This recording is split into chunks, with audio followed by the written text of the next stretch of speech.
Olá, está no ar mais uma edição do Link CNJ. Aqui você acompanha assuntos da justiça que impactam o seu dia a dia em reportagens e conversas exclusivas com personalidades do mundo jurídico. E hoje vamos falar do esforço que o Conselho Nacional de Justiça faz para aperfeiçoar o sistema de execução de medidas socioeducativas, aquele sistema que tem o objetivo de ressocializar adolescentes em conflito com a lei.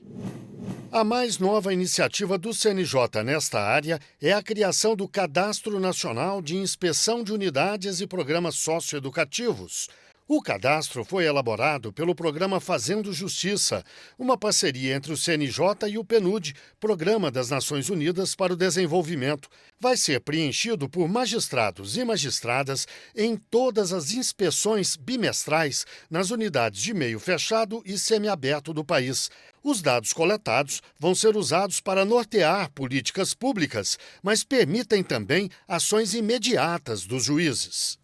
A gente está garantindo direitos a esses adolescentes, uma vez que o monitoramento de unidades de privação de liberdade podem prevenir violações de direitos. A gente também qualifica o atendimento, porque faz com que o Poder Judiciário, os magistrados e magistradas consigam visualizar o que está acontecendo dentro dessa unidade socioeducativa. E, por fim, nós vamos gerar dados que vão permitir aí eu vou dizer, uma retroalimentação da qualificação desse sistema. Esse trabalho se tornou mais viável depois do habeas corpus que o Supremo concedeu em 2020 para impedir a superlotação do sistema socioeducativo. E agora, com unidades que atuam na sua capacidade, a gente consegue garantir esses direitos para os adolescentes e a gente consegue ter um olhar qualificado sobre o sistema e a gente consegue, de fato, observar o que está dando errado, o que está dando certo nesse sistema para a gente qualificar, então, o atendimento a esses adolescentes e, de fato, garantir uma inserção social desses meninos e dessas meninas, que acessam o sistema socioeducativo. O novo cadastro faz parte de um ciclo completo de política pública, porque determina resultados desde a entrada dos adolescentes no sistema até a saída e depois dela. A gente qualifica o atendimento dos magistrados e magistradas e a gente também consegue qualificar a saída desses adolescentes. A gente tem observado que nas comarcas onde as audiências concentradas vêm acontecendo, a gente observa uma maior garantia de direitos desses adolescentes e também uma menor reentrada desses adolescentes, ou seja, eles voltam menos para o sistema, porque a gente consegue garantir um desligamento que já vai, então, incluí-los em políticas sociais assim que eles saem das unidades socioeducativas. Para falar sobre o assunto, eu converso agora online com Edinaldo César Santos Júnior, juiz auxiliar da presidência do CNJ, e também com Silvia Dias, representante da Associação para a Prevenção da Tortura. Muito obrigado a vocês dois pela participação aqui no Link CNJ. Eu começo com uma pergunta para o doutor Edinaldo. A gente sabe que, historicamente, no Brasil, tanto o sistema socioeducativo quanto o sistema carcerário é marcado por denúncias de desrespeito generalizado aos direitos humanos, maus tratos, tortura. Enfim, ambos os sistemas apresentam condições consideradas muito ruins. Historicamente é assim. Mas qual é a situação hoje, na avaliação do senhor? O que você nos traz é uma realidade. Não obstante, eu acho que é importante que a gente diga que uma das circunstâncias que parece ser interessante dentro desse aspecto que a gente sabe que é tão ruim é que nos últimos anos, especialmente durante o período de pandemia para cá, nós hoje já não vivenciamos a superlotação no sistema socioeducativo. Então, isso nos traz, do meu ponto de vista, uma grande responsabilidade para que, enquanto o Conselho Nacional de Justiça, e quanto sistema de justiça de uma maneira geral, nós qualifiquemos esse atendimento dessas adolescentes e desses adolescentes que estão no sistema socioeducativo. E, evidentemente, que pensar em tortura ou maus tratos em pessoas que estejam sendo resguardados pelo Estado é algo que a gente entende como inadmissível. Então, estamos juntos, sem dúvida, o CNJ, a APT, nessa luta para que circunstâncias como essa, que infelizmente aqui ou ali ainda acontecem em nosso país, elas sejam algo que possa ficar no passado. Eu peço a mesma avaliação à Silvia, ela é representante da Associação para a Prevenção da Tortura. Certamente não lida apenas com a questão da tortura, mas diz respeito aos direitos humanos de uma forma geral, eu imagino. Eu peço que nos dê a mesma avaliação. Nós temos ainda um sistema que ele ainda é permeado por violações, né? Não só violência que ainda acontece, violência física, como também é muito comum a gente ver nas unidades o uso, por exemplo, de medicação, às vezes excessiva, dos jovens, né, que é dada aos jovens justamente como maneira de controle daqueles adolescentes que estão nesses espaços. Infelizmente, ainda temos situações, por exemplo, de violência sexual, principalmente contra meninas que estão internadas. E eu acho importante trazer também como justamente a internação, na verdade, ela deveria ser uma medida de último recurso, né? Então, acho que é muito importante a gente escutar aqui o doutor Edinaldo trazendo esse dado, que é um dado extremamente, né, que nos gera muita esperança, muito alentador, saber que não há mais superlotação e justamente fazer, né, um chamado a que justamente a internação, né, no meio fechado, ele seja usado realmente como último recurso, né? Quando a gente fala de jovens, quando nós falamos de adolescentes, né? Tanto as regras de Havana como a Convenção sobre os Direitos das Crianças, elas recomendam justamente isso, né? Que seja utilizado somente em situações excepcionais. Então, é inclusive interessante olhar também que o manual do CNJ, que eu sei que a gente vai falar um pouco mais no próximo quadro, justamente ele faz aí, acho que tem uma mensagem importante e contundente, né? Porque ele justamente o que ele faz é pedir aos juízes, né, que tenham realmente, questionem, né, sistematicamente, né, a presença, né, a permanência dos adolescentes nas unidades, dado o caráter de excepcionalidade dessa medida. Doutor Edinaldo, o senhor falou nas inspeções, nós nos referimos às inspeções na reportagem que antecede ou antecedeu essa entrevista. De qualquer maneira, eu acho importante que a gente detalhe um pouco mais. Essas inspeções já existiam, mas obedeciam a regras um pouco diferentes. Agora, a instituição do Cadastro Nacional. Pediria que o senhor nos falasse sobre essa medida, explicasse exatamente o que ela significa. É importante que a gente perceba que esse lançamento do CENILPS, que é o Cadastro Nacional, né, de inspeções em unidades e programas socioeducativos, que ocorre em novembro do ano passado, ele é fruto de um trabalho exaustivo que ocorre no CNJ desde o ano de 2020, com a edição da Resolução 326 do CNJ. Veja, essa normatização, essa nova norma, ela vem atualizar a Resolução 77 de 2009, determinando novas regras para a realização de inspeções e dando, inclusive, subsídios para os magistrados de como deve fazer o preenchimento desse novo cadastro. Nós tínhamos o CENILS, agora a gente tem o CENILPS, e o que objetiva e o que diferencia? É porque a partir de agora, com o CENILPS, nós teremos a possibilidade, inclusive, de dados reais e, assim, em tempo real, nós teremos a possibilidade de verificar, por exemplo, lotação dessas unidades e quantas unidades nós temos de internação de liberdade, quantas unidades nós temos de internação e de semi-liberdade.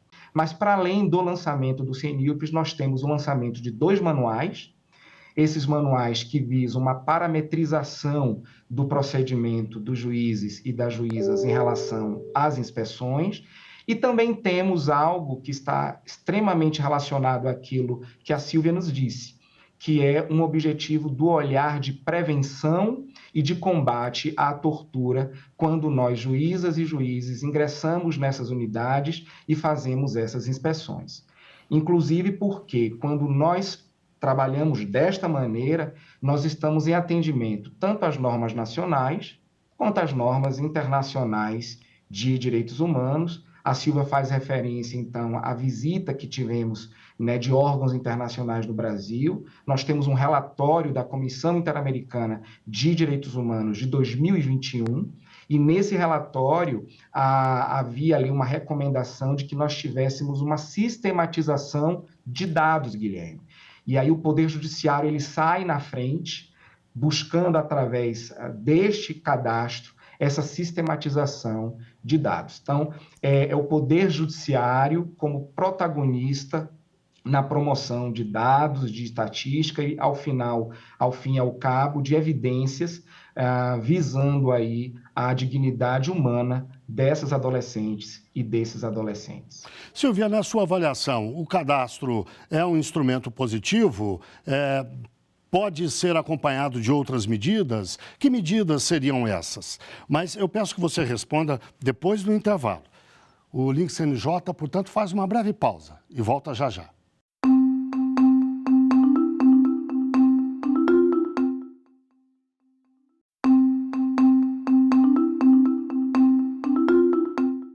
O Link CNJ está de volta. Hoje falamos do trabalho do Conselho Nacional de Justiça para aperfeiçoar o sistema de execução de medidas socioeducativas, aquele sistema que tem o objetivo de ressocializar adolescentes em conflito com a lei. Os nossos convidados são Edinaldo César Santos Júnior, juiz auxiliar da presidência do CNJ, e também Silvia Dias, representante da Associação para a Prevenção da Tortura. Silvia, no bloco anterior eu deixei uma pergunta no ar para que você respondesse agora. Eu pedi que você avaliasse as medidas recentes tomadas pelo CNJ para aperfeiçoamento do sistema socioeducativo, especialmente o cadastro que vai ser usado pelos juízes durante as inspeções às unidades do sistema. Que avaliação você faz dessa medida e mais? Ela é suficiente? Precisaria ser acompanhada de outras? Por favor.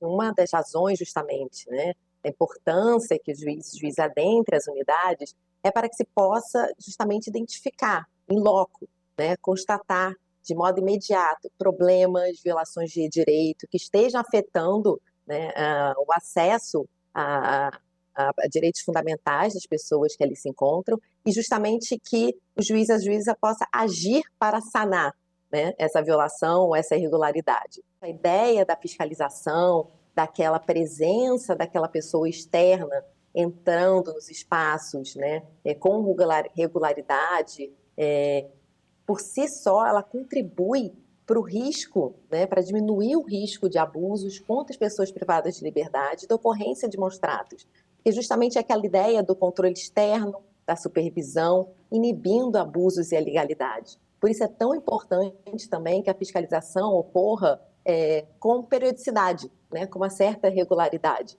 né, que ela se dê preferencialmente ao menos mensalmente, né, que haja essa presença ali do juiz ou da juíza naquele espaço. E, por último, que permita justamente um quadro, né, de melhorias, de adoção de políticas públicas, um quadro que permita, inclusive, que a discussão seja levada à sociedade a partir de dados reais, atualizados e confiáveis. E aí acho que o cadastro ele tem um potencial enorme justamente de contribuir para isso. Doutor Edinaldo, que expectativa o CNJ, o Judiciário, tem em relação ao comportamento dos outros atores desse processo para que o aperfeiçoamento do sistema seja mais efetivo? Essa é uma responsabilidade de todos nós, é uma responsabilidade do Estado, é uma responsabilidade da sociedade e também é uma responsabilidade da família. Então, é importante que nós, enquanto Estado, sociedade e família, estejamos irmanados nesse processo. E a gente tem percebido que o CNJ, enquanto Poder Judiciário, tem sido um forte articulador, né, com os demais atores nesse processo de responsabilização. Mas eu gostaria muito de pegar ainda um gancho também do que a doutora Silvia coloca em relação aos dados, porque eu falava de que nós tivemos como conquistas desse processo dos 2 últimos anos, a partir da Resolução 326, tanto o CNILPS, mas nós tivemos 2 manuais que foram entregues ao Poder Judiciário, às magistradas e aos magistrados. E esses manuais, os 2, o primeiro ele está trazendo ali todo um passo a passo para esse juiz, de como ele deve fazer, primeiro, os objetivos gerais, ou seja, para que todo magistrado consiga compreender quais são os objetivos dessa inspeção, a partir do ECA, evidentemente, mas qual é o passo a passo, como preparar uma inspeção, depois, o que fazer durante todo o processo e, ao final, quais são os encaminhamentos necessários que essa magistrada e que esse magistrado precisa fazer. Acho que é importante a gente falar que, enquanto Conselho Nacional de Justiça, a gente vive para qualificar esse procedimento, essa atuação dos juízes e juízas no país. E o segundo manual, ele ainda é mais específico, não é? Exatamente a partir do que a Silvia coloca em relação aos dados.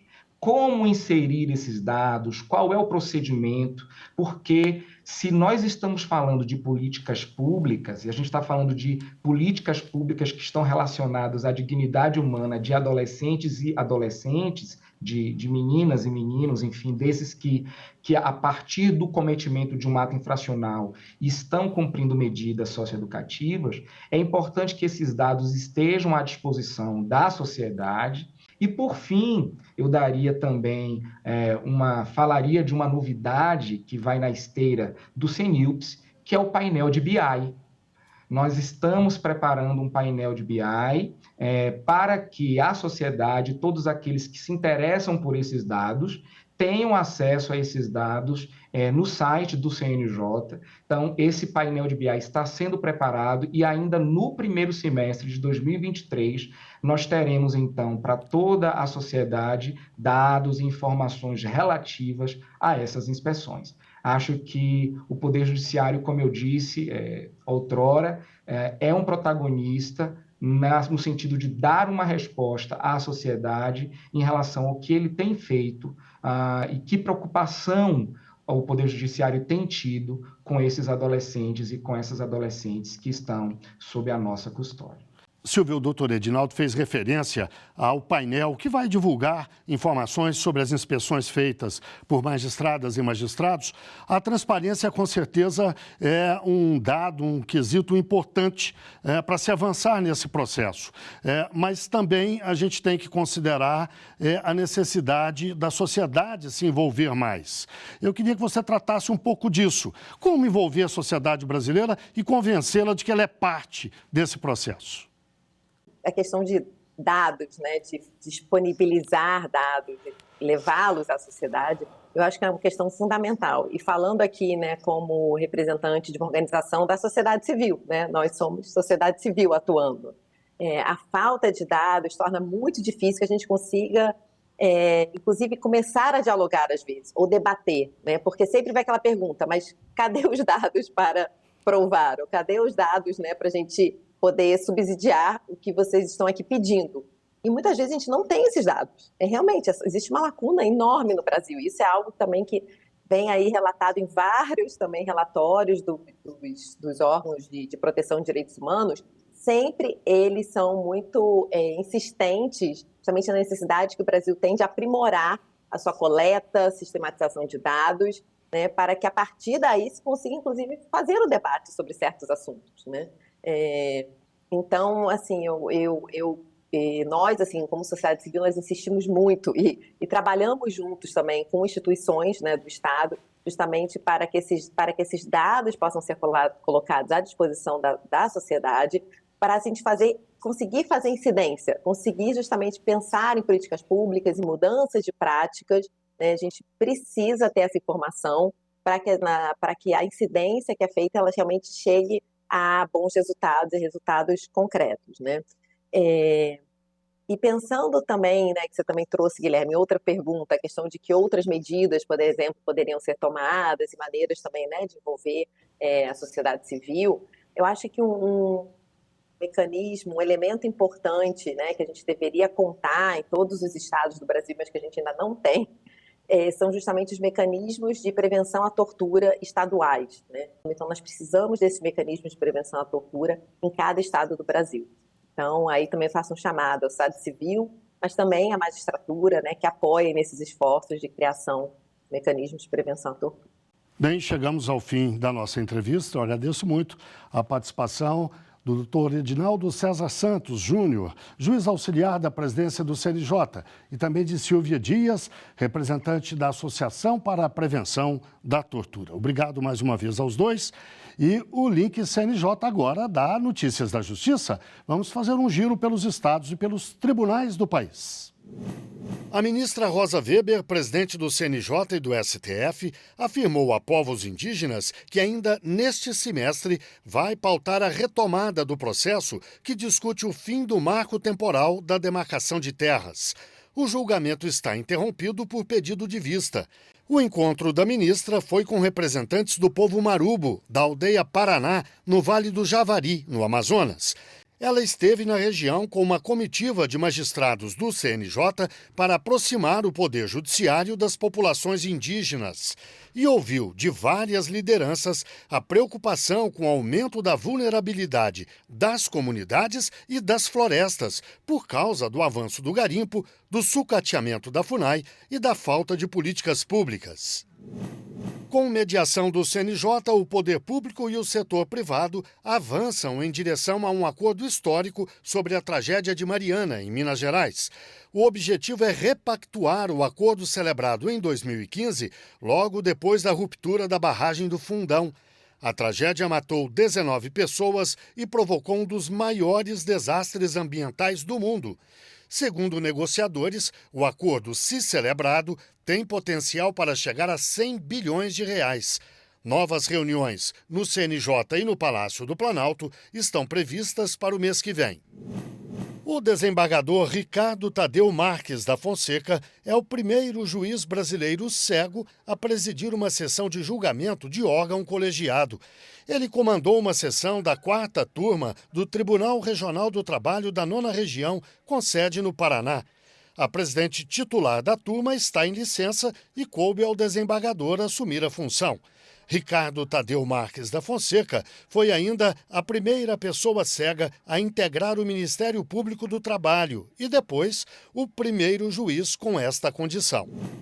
É hora do CNJ nas redes. Vamos ver algumas das postagens que marcaram a semana nas redes sociais do CNJ.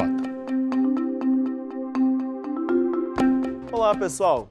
Na última semana, o plenário do Conselho Nacional de Justiça definiu que as diretrizes do protocolo para julgamento com perspectiva de gênero passam a ser obrigatórias no judiciário. Para evitar preconceitos e discriminação, os tribunais brasileiros deverão levar em conta, em seus julgamentos, as especificidades das pessoas envolvidas no processo. A adoção desse protocolo já vinha sendo incentivada pelo CNJ, mas agora, além de ter diretrizes obrigatórias, o normativo também definiu que os tribunais devem promover cursos de formação inicial e continuada sobre o tema. Saiba mais nas redes do Conselho.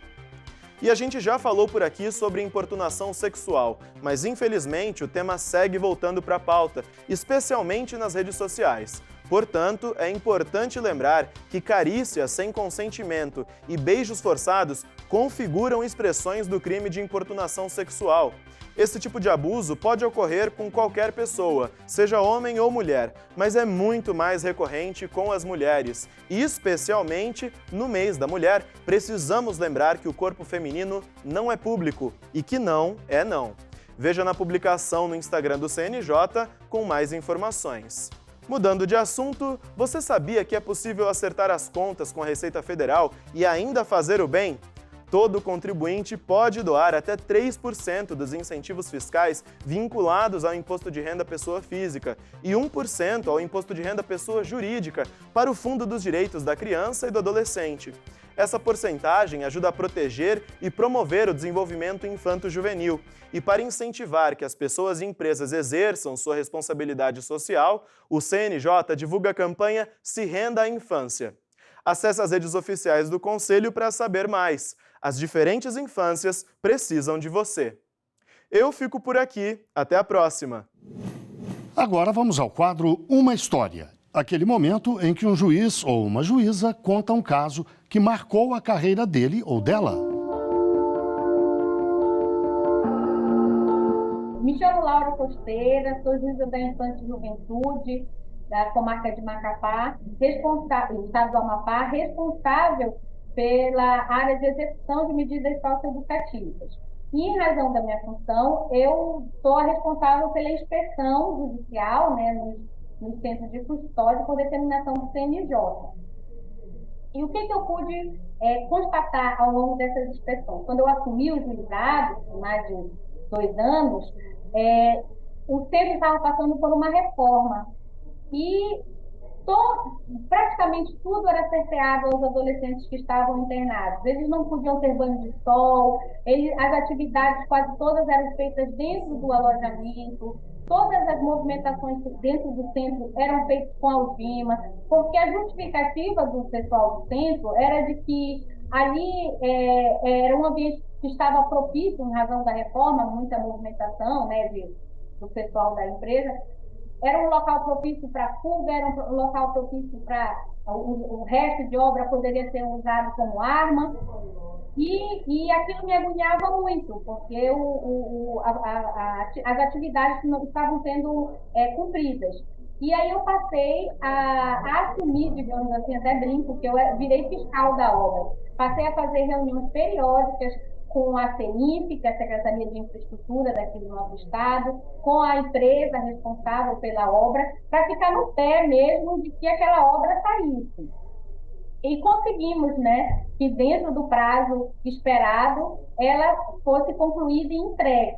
E eu pude ver o que é realmente a socioeducação, o que foi entregue, a transformação que a gente percebeu depois que o prédio já estava pronto, onde as atividades puderam ser devolvidas aos adolescentes. Antes eu via adolescentes que ficavam apenas praticamente dentro do alojamento. Depois, não. A eles pode ser propiciado tantas atividades coletivas, seja no banho de sol, atividades na quadra poliesportiva, na arte-educação. Eles puderam voltar para a escola, que também estava passando pela reforma, e lá na escola eles tiveram uma gama de conhecimentos, digamos assim, que foram levados a eles, que estava sendo impedido em razão da obra. E depois, não, depois o ambiente ficou muito mais saudável, entre eles mesmo, entre os adolescentes que não ficavam mais apenas encarcerados, passaram a desenvolver atividades que nem eles sabiam que eram possíveis, que eles sabiam executar, de pintura, de costura, de música, aula de robótica, que fez com que eles quisessem, de fato, se comprometer com o cumprimento da medida. Né? Ao invés de estarem inquietos, querendo ir embora, não, eles queriam cumprir a medida para saírem no momento certo.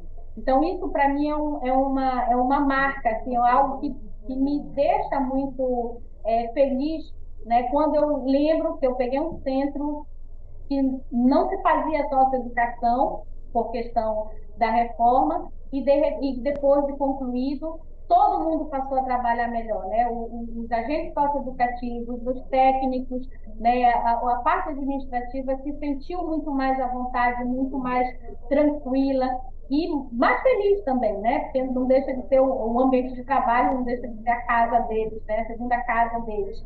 E os adolescentes num ambiente muito mais propício, muito mais saudável para o cumprimento da medida. Bem, chegamos ao fim de mais um Link CNJ.